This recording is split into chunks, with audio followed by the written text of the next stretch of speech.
사실 우리 청년부 만난다고 해서 너무 설레었어요. 왜냐면은 항상 우리 유아부에 제가 유아부 담당이거든요. 근데 유아부에 무슨 일이 있을 때마다 우리 청년분들이 오셔서 봉사해 주시고 함께 해 주심에 항상 감사한 마음을 갖고 있었는데 오늘 이렇게 말씀을 통하여 또 그 감사의 마음을 표현할 수 있게 되어서 너무 감사하고요.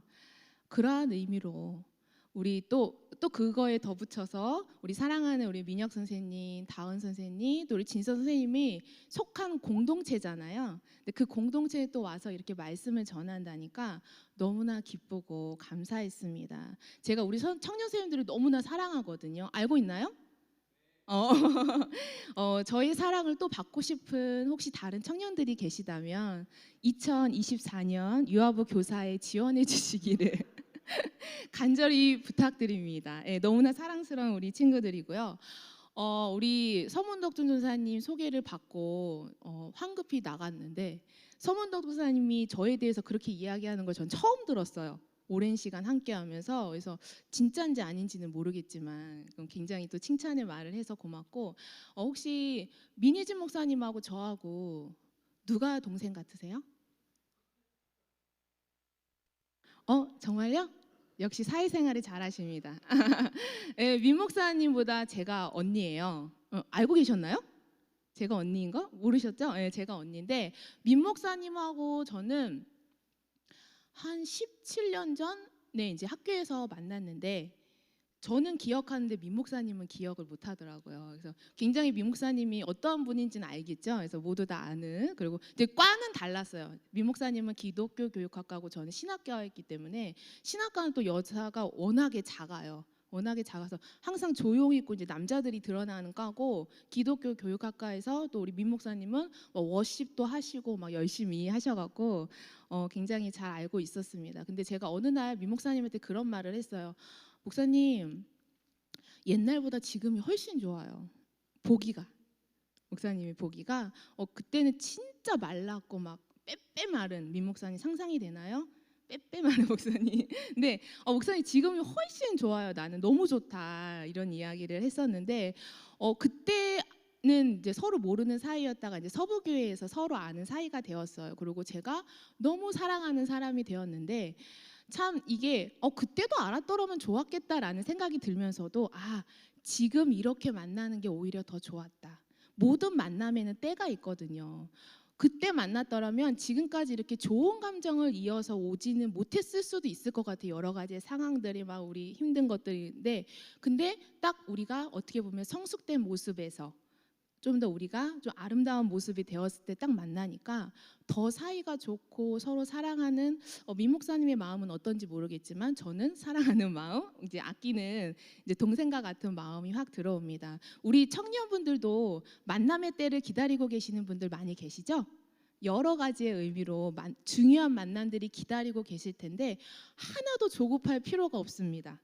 하나님이 정말 우리가 아름다울 때, 그리고 그 만남이 꼭 이루어져야 할 때 우리 청년분들에게 귀한 만남을 허락하여 주실 줄 믿고요. 또 지금이 또 저와 여러분이 만나는 가장 좋은 만남의 때인 것 같고, 또 저를 통해 지금 하나님께서 우리 청년분들을 만나 주시길 원하는 가장 좋은 때임을 믿으며 오늘 말씀을 함께 보았으면 좋겠습니다.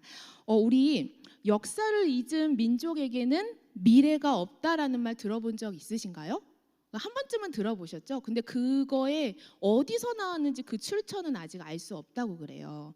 그런데 이제 그 말을 들어보면은 무슨 말이냐? 정말 역사의 귀중함, 역사를 잊어버리면 우리 앞의 미래에는 발전이 없고 희망이 없다라는 뜻일 텐데요. 저는 옛날에 역사나 뭐 정치나 경제 이런 거에 전혀 관심이 있는 사람이 아니었어요. 이제 처음 이제 나이가 되어서 대통령 선거를 하는데도 전혀 관심이 없는 거예요. 그냥 노는 날, 즐거운 날, 뭐 그런 날로 생각했는데 제가 어느 순간부터는 역사에도 관심이 있고 경제, 정치에도 좀 관심을 가지기 시작했습니다. 그때가 언제냐면은 저에게 아이가 생겼을 때부터인 것 같아요. 제가 살았을 때는 뭐 나라가 어떻게 되든 그냥 내가 알아서 뭐 또 힘든 게 있으면 내가 겪으면 되지 이렇게 생각하다가 아이가 생기니까 내 아이에게는 좋은 나라, 내 아이에게는 좋은 역사의 본이 되어서 정말 살기 좋고 이 아이가 꿈을 펼칠 수 있는 그런 나라가 되었으면 좋겠다라는 생각으로 그런 관심을 갖게 되었습니다. 그런데 우리 역사를 보면은 요즘에 연인이라는 드라마 아세요? MBC에서 열심히 상영하고 있는 안 보시나요? TV를? 우리 청년들은 보시나요? 보시면 좀 고개 좀 이렇게 연인이라는 드라마를 보는데 거기가 이제 실제적인 역사를 기반으로 했는데 이제 인물들은 이제 가상의 인물들이잖아요. 거기에 보면 우리 조선의 왕의 모습을 보면은 너무 마음이 아픈 거예요. 어떻게 저렇게 마음이 병약하고 또 자신의 아들인데 컴플렉스를 굉장히 많이 느끼면서 스트레스를 굉장히 많이 받잖아요. 그리고 자신의 민족, 자신의 그 국민들을 청나라에게 그냥 포로로 막 보내고 그리고 자신의 아들이 자기의 자리를 위협할까 봐 전전긍긍하는 그 왕의 모습을 보면은 너무나 어떻게 보면 찌질하다. 너무나 무능하다. 너무나 어리석다라는 참 그런 모습을 발견하게 됩니다. 근데 오늘 우리가 살펴본 이 말씀 속에도 정말 이 왕과 같이 너무나 어리석고 무능한 한 왕이 등장하는데요. 그 왕이 혹시 누구신지 발견하셨나요? 그 왕이 혹시 누구죠? 맞아요. 아합입니다. 아합은 북이스라엘의 왕입니다. 열왕기상에서 다른 왕들에 비해서 이 아합에 대한 이야기가 굉장히 많은 부분을 차지하고 있어요. 그만큼 아합에 관련된 사건들이 많이 있고 또 오늘은 이제 아합에 관한 마지막 장이거든요. 이 마지막까지 아합의 이야기를 통하여서 하나님께서 우리에게 꼭 하시고자 한 그런 메시지가 있는 것 같습니다. 다윗과 솔로몬이 이 이스라엘을 다스릴 때는요, 이스라엘이라는 나라가 굉장히 강했어요. 그리고 많은 사람들이 와, 이스라엘 정말 대단하다. 그리고 그가 믿는 여호와 하나님 너무 대단하라고 인정할 만큼 굉장한 대단한 나라였습니다. 그러나 솔로몬의 말년에 이방 여인들을 취하고 또 이방 신들을 들여오면서 시작된 우상 숭배와 하나님 앞에서의 불순종이 시작되면서 이 이스라엘이라는 나라는 점점 약해지고 맙니다. 그래서 결국 북이스라엘과 남유다가 갈라지게 되고 지금 현재 아합은 이 북이스라엘의 나라가 된 것입니다. 자, 우리 오늘 읽지는 않았는데 혹시 성경책 다 있으세요? 아니면 뭐 앱 다 있으시죠? 우리 열왕기상 22장 1절에 보면은 이렇게 시작합니다. 아람과 이스라엘 사이에 전쟁 없이 3년이 지냈더라. 아람은 현재 시리아를 말합니다. 열왕기상 20장에 보면 이 아람과 이스라엘은 두 번의 전쟁을 치릅니다. 우리 지난주에 민 목사님과 함께 그 배단한 이야기 들으셨죠? 그리고 전 승리에 대한 이야기를 들으신 것 같은데 이 아합과 이스라엘을 사실 현실적으로 바라보면요. 이스라엘의 군사력이나 뭐 무기 아니면 모든 면에서 아합이 10배 정도 크다고 생각하시면 돼요. 굉장히 우세한 나라였습니다. 그런데 싸움을 했어요. 그럼 당연히 누가 이겨야 돼요? 아람이 이겨야 되죠. 근데 하나님의 전적인 인도하심으로 하나님의 전능하심을 보여주시면서 이 북이스라엘이 승리하게 됩니다. 아합에게 이렇게 하나님이 승리를 주었더니 아합은요, 하나님 너무나 감사합니다 이게 아니에요. 승리하자마자 그 아합의 왕 베나닷이 자기에게 엎드리는 모습을 보고 이건 내가 한 거구나 라는 마음이 들어오게 되죠. 그러고 나서 베나닷이 저를 좀 살려주십시오 막 이렇게 구걸을 하니까 엉뚱한 자비를 그에게 베풉니다. 사실은 하나님께서 그 아합에게 이 아람의 모든 것은 진멸하게끔 하셨는데 이 아합은 이 베나닷을 자기에게 이렇게 굽신거리는 모습을 보면서 살려주게 되죠. 그 모습을 보고 하나님께서 이 아합에게 이렇게 이야기합니다. 우리 열왕기상 20장 42절에 세 번역으로 제가 말씀드릴게요. 예언자가 한 명 찾아와요. 그 예언자는 왕에게 이렇게 말하였다. 주님께서 이렇게 말씀하셨습니다. 내가 멸망시키기로 작정한 사람을 너가 직접 놓아주었으니 너는 그 목숨을 대신하여 죽게 될 것이요 내 백성은 그의 백성을 대신하여서 멸망할 것이다. 이렇게 하나님의 심판의 말씀을 듣게 됩니다. 우리 22장 1절 본문에서 아람과 이스라엘이 3년 동안 전쟁이 없었다고 그랬잖아요. 근데 왜 3년 동안 전쟁이 없었을까요? 아람하고 북이스라엘이 이렇게 차이가 많이 나는데 베나단이 화가 안 났을까요? 내가 얘한테 왜 졌지? 왜 전쟁이 없었냐면은 오히려 이방 나라였던 아함의 베나닷은요, 이 북이스라엘이 이렇게 우리보다 10배 정도나 약한 이 나라가 너무나 찌질한 이 아하 왕이 이길 수 있었던 것은 그가 섬기는 여호와 하나님 때문이다라는 답밖에 없는 거예요. 그거밖에 없는 거예요. 그것이 이 당시에 고대 전쟁관에서 생각할 수 있는 것이었습니다. 또 우리 21장에서 아합이 나봇의 포도원을 아합의 아내 이세벨의 계략으로 불법으로 취하게 되는 사건 알고 계시죠? 알고 계시죠? 네. 근데 그 사건으로도 심판을 받습니다. 그런데 그때는 좀 전에 우리 예언자의 말을 통해서 하나님의 심판을 들었을 때는 그냥 마음의 찝찝함을 가지고 그냥 자기의 삶으로 다시 돌아갔어요. 근데 이번에 다시 이 포도원 사건으로 엘리야를 통해서 하나님의 말씀 앞에 다시금 이 아합이 서게 됩니다. 근데 그 말씀 앞에서 이 아합은요, 뜻하지 않게 옷을 찢고 굵은 베옷을 베고 그다음에 몸을 동이고 금식하고 하나님 앞에 통곡하며 회개하는 전형적인 모습을 보여주고 있어요. 이 회개하는 모습도, 그리고 성경이 뭐라고 나와 있냐면요, 아합이 풀이 죽어 있더라라는 표현이 나오거든요. 근데 하나님께서요, 이 아합의 풀이 죽어 있는 모습을 보시고 불쌍하게 여기세요. 그리고 굉장히 긍휼하게 생각하셔서 이 아합에게 내리고자 했던 죄악을 미루십니다. 내가 너 때에 내리지 않을게. 너의 아들 때에 나의 심판을 내리도록 하겠다라고 말씀하시는 거예요. 심판을 유보하고 계시는 거죠. 근데 이게 무슨 말이에요? 죄는 아합이 지었는데 지금 심판은 누가 받게 생겼죠? 아들들이 얼마나 찌질한 이 부모입니까? 근데 이거는요, 하나님께서 그 아들들에게 진짜로 벌을 내리시겠다는 뜻이 아니라, 아합아, 너가 완전히 나에게 돌아오기를 나는 기다리고 있다라는 기다림의 뜻입니다. 지금 아람과 이스라엘 사이에 전쟁이 없었던 이 3년이란 시간도 죄악된 길로 가고 있는 아주 강팍한 아합과 또 그 이스라엘이라는 나라가 하나님께로 돌아오기를 바라시는 하나님의 그 기나긴 기다림의 시간을 갖고 있었는데, 이 3년의 시간을 보내고 있으면서 아합은 어떻게 변했는지 오늘 22장의 이야기가 시작되는 겁니다. 이 북이스라엘의 아합의 이야기가 계속 이제 진행되다가 22장에서 남유다의 왕도 등장해요. 남유다 왕의 이름이 뭐죠? 여호사밧입니다. 이 아합은 여호사밧에게 함께 우리 아람에게 빼앗겼던 길르앗 라못이라는 땅을 도로 차지하러 올라가자라는 제안을 합니다. 사실상 이 길르앗 라못은요, 3년 전에 베나닷이 아합에게 졌을 때 주기로 약속된 땅이었어요. 근데 3년 동안이나 지금 주지 않고 있는 거였습니다.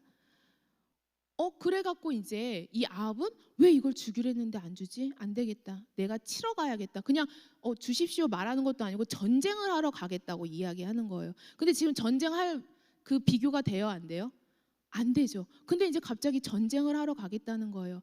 하나님의 기다림에 이 3년의 시간을 주었지만 아람과의 전쟁이 하나님이 주셨다는 것을 아합은 아직도 제대로 깨닫지 못하고 있는 모습이에요. 그렇기 때문에 지금 아람과 다시금 전쟁을 하고자 올라가겠다는 것입니다.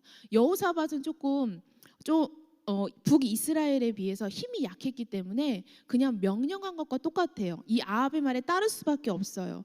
그래서 이제 여호사밧은 따르긴 따라야 됐고, 근데 이제 슬쩍 아합에게 이렇게 물어봐요. 혹시 하나님, 여호와 하나님의 말씀이 어떤지 우리 하나님께 한번 물어나 봅시다라고 물어봐요. 그랬더니 아합은 선지자 400명을 불러 모읍니다. 그래서 이 선지자 400명이 아합이 야, 내가 길르앗을 치러 갈까 말까 이렇게 물어봤을 때, 임금님 올라가십시오. 주께서 왕에게 이 길르앗 라못이라는 땅을 주신다고 약속하십니다라고 한 목소리로 외칩니다. 근데 어찌된 일인지 이 400명이나 되는 선지자의 이 확실한 말을 들었는데도 여호사밧은 이렇게 이야기해요. 우리 7절 한번 볼까요? 22장 7절에 보면은 아합에게 또 이렇게 얘기해요. 이 외에 우리가 물을 만한 여호와의 선지자가 여기 있지 아니하이까? 혹시 우리 청년 여러분 차이점 비교하셨나요? 앞에 선지자와 뒤에 선지자? 앞에 선지자는 그냥 선지자였어요. 그렇죠? 선지자 400명이었습니다. 근데 7장에서는 선지자를 뭐라고 말하죠? 형용사가 있죠. 여호와의 선지자라고 이야기하고 있어요. 그럼 여기서 우리는 앞에 400명 선지자는 누구일까요? 거짓 선지자. 그리고 이 400명은 갑자기 어디서 나왔냐면은 우리 열왕기상 18장에 보면은 갈멜산 이야기 아시죠? 바알의 선지자 몇 명이에요? 450명. 그 다음에 아세라는 없었어요. 말은 했지만 안 왔어요. 그리고 엘리야, 이렇게 전투였어요. 그래서 그러면 아세라 선지자는 원래 몇 명이 오라고 했어요? 400명. 그 400명의 가능성이 가장 커요. 이 아합은요, 그냥 선지자면 데리고 온 거예요. 선지자로 데리고 와서 그 선지자의 말을 들었고, 여호사밧은 뭔가 이상해서 다시금 여호와의 선지자에 대해서 물은 거죠. 여호와의 선지자에 대해서 물었을 때 8절 아합이 이렇게 말합니다. 있는 청년분들은 같이 한번 읽읍시다. 이스라엘의 왕이 여호사밧 왕에게 이르되 아직도 이물라의 아들 미가야 한 사람이 있으니 그로 말미암아 여호와께 물을 수 있으나 그는 내게 대하여 길한 일은 예언하지 아니하고 흉한 일만 예언하기로 내가 그를 미워하나이다. 여기서 우리가 주목할 것이 아합이 예언에 대해 두 가지 종류로 이야기하고 있어요. 첫 번째 뭐죠? 길한 예언. 두 번째는 흉한 예언. 길한 예언이 뭐예요? 좋은 예언. 흉한 예언은 나쁜 예언인데 이 기준이 무엇일까요? 철저히 아합 자신이었어요. 인간에 대한 기준이었던 거예요. 아합에게 좋은 것은 길한 예언. 아합에게 나쁘게 들리는 것, 나에게 득이 되지 않는 예언은 흉한 예언이라고 아합이 당장지어 이야기합니다. 아합은 미가야를 통해서 그 사람은 하나님의 길한 예언은 안 하고 맨날 흉한 예언만 해. 근데 여기 대목에서 우리가 무엇을 알 수 있냐면요, 아합은 미가야를 통해서 계속해서 하나님의 말씀을 들었다는 거예요. 한 번 들은 거 아니에요. 계속해서 들었어요. 그런데 이 아합은요, 하나님의 말씀 앞에서 하나님의 뜻이 그런 거였습니까? 나의 생각과 달랐군요. 하나님 앞에 내가 변화되겠습니다. 하나님 말씀 앞에 내가 순종하겠습니다 라고 하는 것이 아니라 너 또 그 얘기니? 너 또 나쁜 얘기니? 이렇게 그냥 질려버린 거예요. 근데 여러분, 미가야는요, 아합에게 길한 예언을 했을까요? 흉한 예언을 했을까요?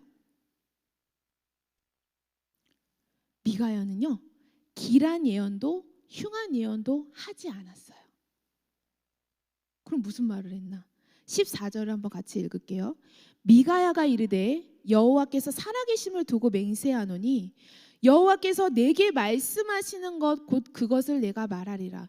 미가야는 오직 하나님의 말씀을 그냥 전한 거예요. 그 하나님의 말씀이 길한 것이다, 흉한 것이다, 그것은 절대로 나눌 수 없는 거예요. 하나님의 말씀이기 때문이에요. 그것을 나누는 자는 누군가요? 그냥 오직 인간의 마음인 거예요. 그냥 받아들이는 사람에게 달려 있는 거예요. 그렇다면 이 미가야는 이 아합의 부름을 받고 이제 왔어요. 길르앗 라못을 치러 갈까 말까. 또 이제 아합은 미가야에게도 물어봐요. 근데 미가야가 이렇게 대답합니다. 우리 15절 같이 읽을게요.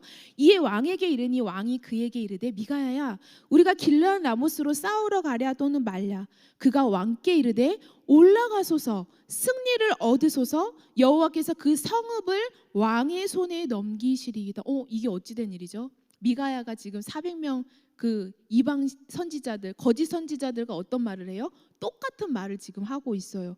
근데 그 말을 들은 아합의 반응이 더 웃겨요. 16절 볼게요. 아합 왕이 그에게 이르되, 미가야에게 이르되 내가 몇 번이나 너에게 맹세하게 하여야 너가 여호와의 이름을 진실한 것으로만 내게 말하겠느냐. 너무 웃기죠? 아합은 뭐예요? 지금 미가야가 한 말이 하나님의 말씀이라는 것, 말씀이 아니라는 것을 알고 있는 거예요. 너 왜 하나님 말 안 전해 나한테? 아니, 좋은 말 해줬더니, 듣기 좋은 말 이제 해줬더니 너 왜 이제 와서 나한테 하나님 말씀 안 전하니? 이렇게 이야기를 하고 있는 거예요. 이것은요, 정작 미가야가 자기에게 듣기 좋은 그 길한 예언을 했을 때 그것은 하나님의 참뜻이 아니었구나라고 자신의 입으로 스스로 지금 시인하고 있는 겁니다. 그래서 미가야에게 이렇게 꾸짖으며 다시 하나님의 이름으로 진실을 말하라고 지금 아합은 화를 내고 있습니다. 이렇게 말함으로 아합은요, 미가의 입술을 통해 정확한 하나님의 말씀을 낱낱이 전해 듣게 됩니다. 그 이야기가 19절에서 23절이에요. 이 이야기는 좀 길어서 우리 청년분들이 읽으면 이해될 것 같아요. 이게 말하면 뭐냐면 하나님께서 그 400명의 선지자들에게는요, 거짓말하는 영을 넣어주셨다는 거예요. 왜?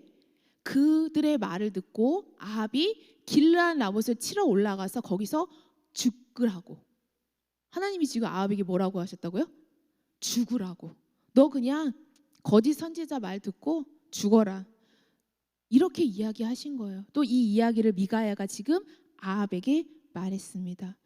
마지막에 23절에 이렇게 이야기해요. 주님께서는 임금님께 이미 재앙을 선언하셨습니다. 그러자 거짓 선지자 대표 시드기야 나오죠. 시드기야 찾으셨나요? 하나님의 영이 나를 떠나 어찌 너에게 임했냐라며 분노하며 미가야의 뺨을 때립니다. 그리고 미가야는 시드기야에게 너가 골방에 들어가서 숨는 바로 그날에 너는 이 모든 진실을 알게 될 것이다. 언제요? 아합이 죽게 되는 날, 이 모든 것이 하나님의 진실이라는 것을 너는 알게 될 것이다.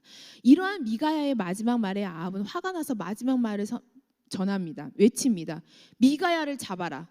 그를 아몬 성주와 요아스 왕자에게로 끌고 가서 감옥에 가두어라. 그리고 그에게 내가 다시 이곳에 평안히 돌아올 때까지 죽지 않을 만큼의 떡과 죽지 않을 만큼의 물을 주어라.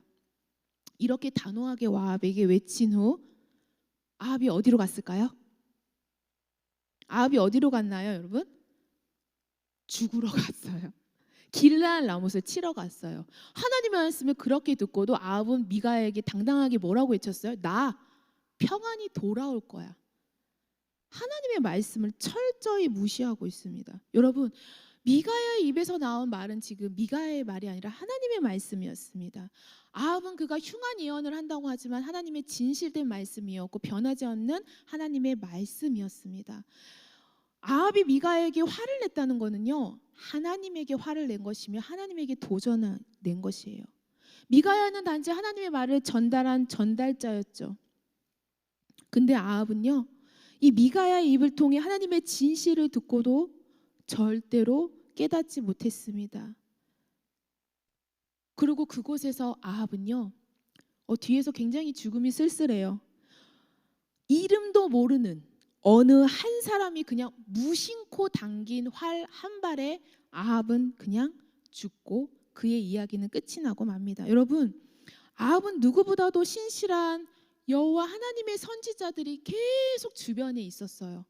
말씀을 보면 한 선지자가 나왔고 엘리야가 가서 이야기하고 미가야가 계속해서 이야기했죠. 근데 그 하나님 말씀 앞에 선 이 아합의 모습은 여러분 어땠나요?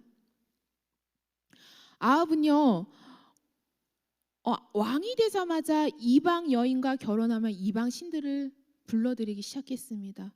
왜 이런 일을 벌였을까요? 아합이 맨 처음엔요, 하나님에 대한 존재 자체에 너무나 무지했던 거예요. 하나님에 대해 무지했기 때문에 나는 도대체 어떤 존재인지 몰랐던 거죠. 여기 있는 우리 청년분들은 내가 누구인지 아나요? 하나님 말씀 앞에 서면 내가 누구인지 먼저 보입니다. 아합은요, 내가 누구인지 몰랐던 거예요. 나를 세운 사람이 하나님이고 이 나라는 하나님의 것이며 이스라엘 왕으로 세워진 내가 해야 될 역할은 무엇인가? 전지전능하시며 너무나 놀라우신 그 하나님, 그 앞에 나는, 아합은, 인간은 아주 작고 연약한 피조물에 지나지 않다는 사실을 아합은 깨닫지 못했던 겁니다. 그래서 하나님께서 보여주신 거예요. 갈멜산의 전투를.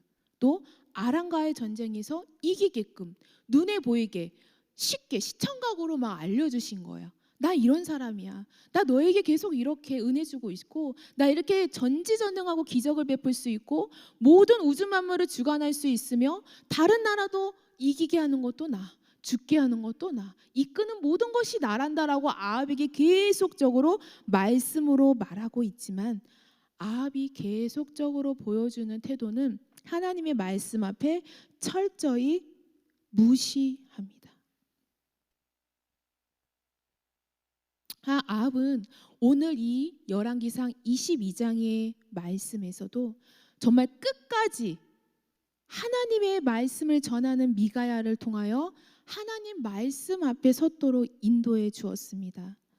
그런 놀랍게도 아합은요, 미가야가 전하는 말이, 내가 듣기 싫었던 그 흉한 예언이 하나님의 말씀이라는 것도 분명히 알았습니다. 우리가 말씀을 통해 알았죠.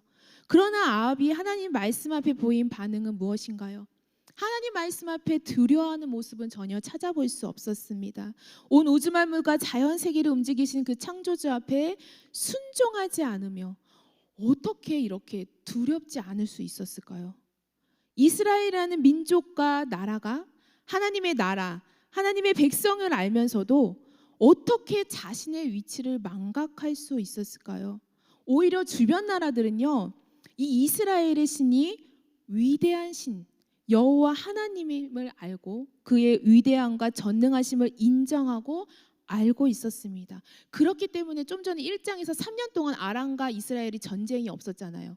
베나닷은 내가 이렇게 약한 나라와 졌어? 다시 싸울 거야. 충분히 할 수 있는 나라였거든요. 근데 전쟁하지 않았죠.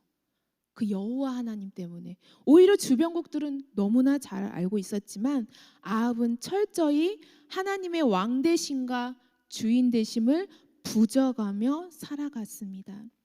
하나님의 말씀을 전하는 신실한 선지자를 통해 하나님의 말씀을 듣기는 들었지만 온전히 하나님의 말씀 앞에 제대로 서지 못한 겁니다. 제대로 하나님의 말씀 앞에 선다면 우리의 영혼은 절대로 교만할 수 없습니다. 하나님의 말씀 앞에 절대로 고집 부릴 수 없습니다. 하나님의 말씀 앞에 정말 연약한 나의 죄, 나의 부족함, 나의 정말 그 죄악된 모습들이 안 보일 수가 없습니다. 하나님의 말씀 앞에 나를 보면 정말 진짜 나의 존재의 이유와 나의 모습이 보입니다. 진짜 나의 존재의 목적이 보이고 존재의 이유가 보이게 될 때 이것 바로 하나님의 말씀의 능력이고 힘이 있기 때문입니다. 여러분, 오늘이 무슨 주일인지 아시나요? 혹시? 지난주는 무슨 주일이었죠? 아무 주일 아니었죠. 지지난주는 우리 교회 창립 주일이었는데 오늘은 무슨 주일이냐면은 제 506주년 종교개혁 주일입니다. 알고 계셨나요? 아니에요. 네, 종교개혁 주일이에요. 종교개혁이 무슨 말인지는 아시죠? 종교개혁 주일이 무엇인지는 아시죠? 독일의 종교개혁자 루터가 1517년 10월 31일 이렇게 당시 부패하고 타락한 로마 교회의 갱신을 목적으로 한 것이 시작으로 하여서 오늘날까지 10월 넷째 주를 종교개혁 주일로 지키고 있습니다.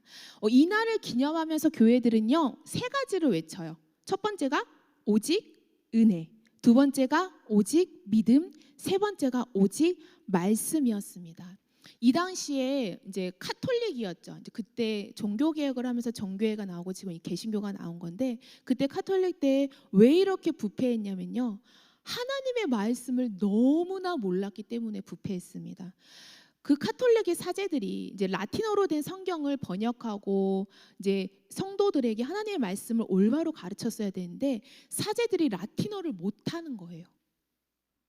무식한 자들이 그냥 아무 준비 없이 사제가 되어서 그냥 자기들에게 유리한 거. 이 당시에는 종교 지도자들이 굉장한 힘을 가졌잖아요. 굉장한 권력을 가졌기 때문에 그 권력을 탐하고 그가 갖는 정말 부귀영화를 탐하고 사제가 되어서 올바른 하나님의 말씀을 전하는 것이 아니라 자기의 욕심을 챙겼습니다. 이 라틴어를 모르는 사제들이 어떻게 하나님의 말씀을 전할 수 있겠습니까? 그리고 성도들에게 하나님의 말씀을 성경책을 주지 않았어요. 읽지 못하도록 했어요. 이렇게 철저히 하나님의 말씀에 무지했기 때문에 하나님 앞에 올바로 서지 못했고 부패했고 하나님 앞에 타락하는 성도들이 날로 늘어나게 된 것입니다. 그러한 모습을 본 루터와 또 여러 종교 개혁자들이 이건 아니다. 하나님의 말씀 앞에 우리가 다시금 서야 된다 하면서 하나님의 말씀을 가르치기 시작한 겁니다. 그렇게 하면서 종교개혁이 일어난 것이고 오늘날까지 우리 개교회가 개신교 교회가 이렇게 성장할 수 있었고 여러분들이 이렇게 지금 하나님의 말씀을 듣고 깨달을 수 있었던 거예요. 이 하나님의 말씀은요 거저 주어진 것이 아니에요. 우리 여러분들을 너무나 사랑하고 여러분과 함께 교제하기를 원하며 여러분에게 하나님의 말씀, 하나님의 사랑, 하나님의 뜻, 하나님의 그 계획들을 알려주기 위해서 정말 오래전부터 많은 사람들을 통해서 이 성경책이 완성되었습니다. 그래서 우리 사랑하는 청년, 우리 여기 있는 여러분, 이 말씀을 귀하게 여기시기를 축복합니다. 이 말씀을 더욱더 사랑해서 날마다 묵상하기를 원합니다. 말씀을 그냥 읽기도 하고요. 저는 사실 말씀 암송이 너무 힘들어요. 암송이 잘 못해요. 그래서 그냥 읽어요. 그럼 그러면 돼요.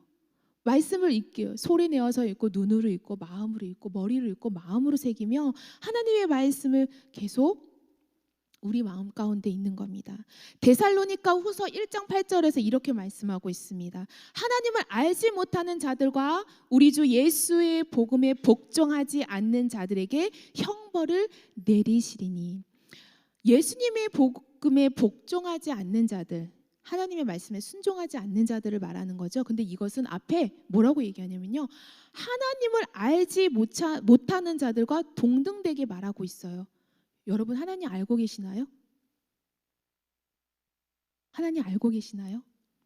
하나님의 말씀 안에 들어가야, 하나님의 말씀에 순종해야. 오늘 혹시 담임 목사님의 말씀을 들으셨는지 모르겠어요. 우리 베드로후서 1장 2절의 말씀을 이야기해 주셨는데요. 하나님과 우리 주 예수를 알므로 은혜와 평강이 너희에게 더욱 많을지어다. 여기서 예수님을 안다는 게 무엇이었어요? 하나님의 말씀을 듣는다는 거 아니에요. 예수가 나의 구원하셨대 아는 거 아니에요. 말씀이 나의 마음속에 와서 그 말씀이 나의 삶 속에 살아나게끔 하는 거. 그걸 통해 하나님과 예수님과 성령님과 우리가 교제하는 삶, 교통하는 삶, 함께하는 삶이 바로 예수님을 아는 것이고 복음에 순종하는 것이고, 그러한 자에게 무엇이 주어진대요? 은혜와 평강이 주어진다고 말씀하고 있습니다. 우리 사랑하는 우리 청년 여러분, 이 말씀을 사모함으로, 말씀을 알므로, 말씀을 나의 삶 가운데 살아내므로 하나님이 주시는 은혜와 평강을 충분히 누리시는 우리 청년 여러분들 되시기를 축복합니다. 근데요, 이 말씀에 순종한다는 거, 지금 복종한다는 건 나은데 이거는 마치 복종, 순종하면 꼭 어떤 계급에서 나타나는 말인 것 같아요. 상하관계의 뜻에 나타나는 것 같잖아요. 근데 하나님이 말씀하시는 순종과 복종은 이 상하관계에서 말하는 그 순종이 아니에요. 복종이 아니에요. 예수님께서 순종의 본을 보이셨는데 말씀에 이렇게 이야기하세요. 고난을 당하사 순종을 보이셨다라고. 고난을 통해 순종을 보이셨다. 십자가에 못 박히시는 고난을 통해 온전한 순종을 우리에게 보내셨는데, 그러면 하나님과 예수님이 상하 관계였기 때문에 하나님의 뜻에 예수님이 순종하셨던 걸까요? 복종하셨을까요? 죽음을 내놓는? 아니에요. 하나님과 예수님이 동등됐기 때문에 그 순종이 이루어진다고 이야기해요. 이와 마찬가지로 우리가 하나님의 말씀에 순종한다는 것은요, 내가 하나님과 동등된 자리에 위치시켜 주신다는 뜻입니다. 즉 하나님과 우리가 친구 된다는 말 아시죠? 그 뜻이에요. 친구가 되게 하신다는, 친구 되게 하신다. 그 안에서 우리는 충분히 기쁨으로 순종할 수 있고, 그렇기 때문에 이 말씀 잘 아실 거예요. 진리가 너희를 어떻게 한다고 해요? 자유케 한다고 하시잖아요. 근데 이 진리가, 이 복음이 우리 안에 있지 않으면 계속적으로 멸망의 길, 아합이 갔던 죽음의 길, 그 다음에 성경에서는 죄의 노예가 된다고 말씀하고 있습니다. 여러분, 죄의 노예로 끌려다니지 마십시오. 나의 귀중한 생각과 나의 귀중한 몸, 나의 귀중한 시간들, 나의 귀중한 삶의 가치를 엉뚱하게 그 죄의 노예로 끌려다니게끔 그냥 놓아두지 마십시오. 예수님은 절대로 여러분에게 순종을 강요하지 않는다고 말씀하세요. 그냥 예수님은 기다리세요.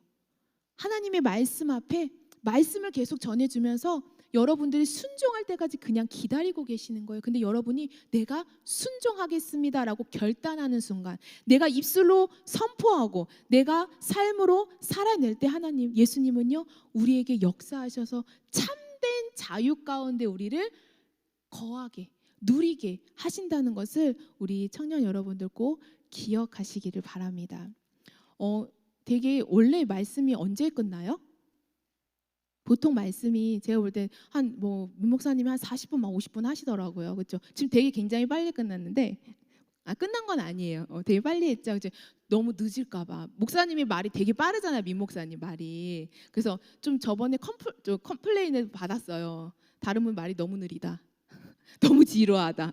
그래서 민 목사님이 빠른데 어떡하라는 건가.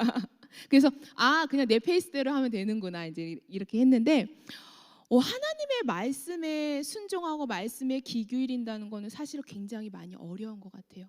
그러니까 그 기준이 어떠한 것이 어려웠냐면 하나님의 말씀을 분별한다는 게 참으로 어려워요.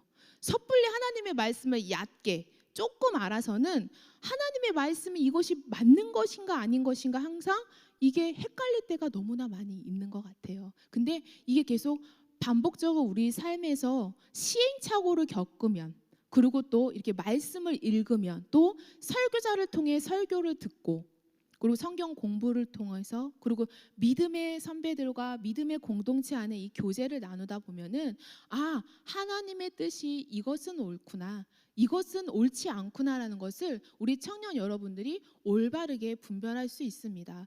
저는 이 하나님의 말씀, 저는 항상 이렇게 하나님께 기도하는 것이 있어요. 하나님의 뜻을 좀 알려주세요. 하나님이 좀 말씀을 좀 저한테 좀 알려주세요. 하나님의 말에 계시가 빡빡 오면 설교하기가 얼마나 좋겠어요. 그렇죠? 딱 전하면 되는데 항상 그게 사모함이 있어요. 왜냐? 제가 혹시나 거짓 선지자처럼 잘못된 말을 전할까 봐 항상 단위에 설 때마다 너무나 걱정되는 마음들이 있기 때문에 항상 하나님께 기도하는 것이 있습니다. 근데 그럼에도 불구하고 저도 항상 하나님의 말씀 앞에 이것이 옳은 것일까?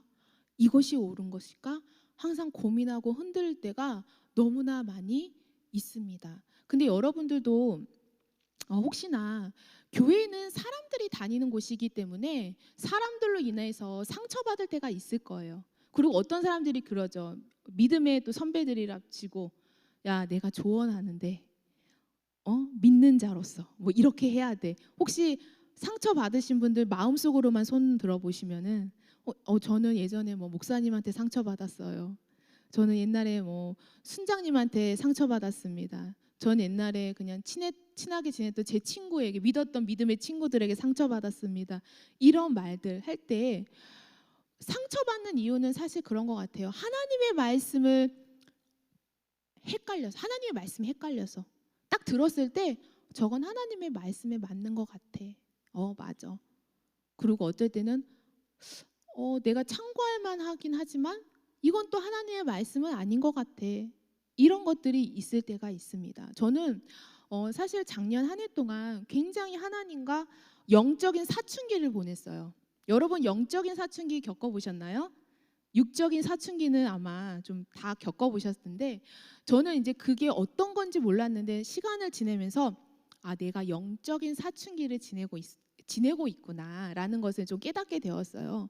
저는 아까 우리 서문 전사님이 이야기한 것처럼 이제 목사의 아내입니다.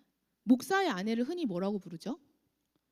사모님이라고 부르죠. 근데 저는 결혼하면서부터 계속 같이 사역을 해왔어요. 그리고 제가 이제 목사님들이 계속해서 저희 부부를 불러주셨어요. 저희는 이력서를 내고 간 적이 없고 목사님들이 부부 사역자를 원하셔서 계속 이렇게 불려다니면서 사역을 하다 보니까 좀 그런 부부 사역하면서 큰 어려움을 겪지는 않았던 거예요.